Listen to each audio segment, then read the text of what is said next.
happens when your fabric comes out all stretched on stretchy fabrics or on slippery fabrics? They don't line up at the very end. What's happening is that your foot and your feed dogs are stretching the fabric as it's going through. Now on a sewing machine, usually then switch over to a walking foot and all is good. On a serger, you start using your differential feed. Now, this is something that it takes a little bit to kind of grasp the concept, but I'm going to walk you through it.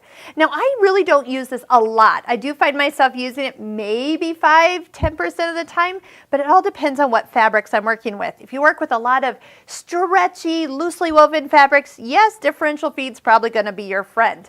We're going to just take a look really quick. Underneath the foot, there are 2 sets of feed dogs here. And as you adjust your differential feed, the front feed dog is the one you're adjusting. And so at normal, they pull in at the same rate, kind of a 1-to-1 ratio.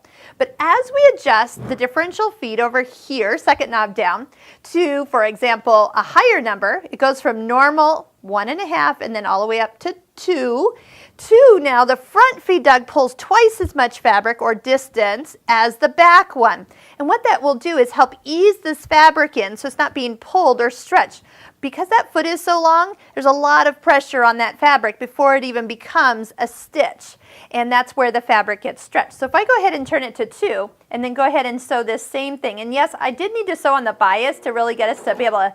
So as I start to stitch, I'm noticing I'm getting a little bit of puckers over here. I've actually gone too far. 2 is too much of a setting. So what I'm going to do is turn the differential feed to 1.5 just to see the difference. Oh yeah, much better. That's coming out nice and flat without even having to do anything else.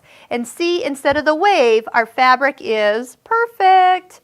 Now, what if you have fabrics that is a little bit more slippery? 2 pieces of satin or even 2 pieces of rayon. They're sliding all around and you get all the way to the end and that bottom layer has creeped a little bit faster than your top layer. So what's happening is that at normal feed dog length, or feed dog distance, so if we go back to normal there, we will find that actually it's pulling too much. So what we can do is slow it down by going all the way down to the 0.7 or somewhere in between. And what it'll do is kind of help resist the fabric from sliding in as fast. So great for those slippery fabrics is a differential feed at a reduced amount. So how do you remember which way to go since you don't use it very often?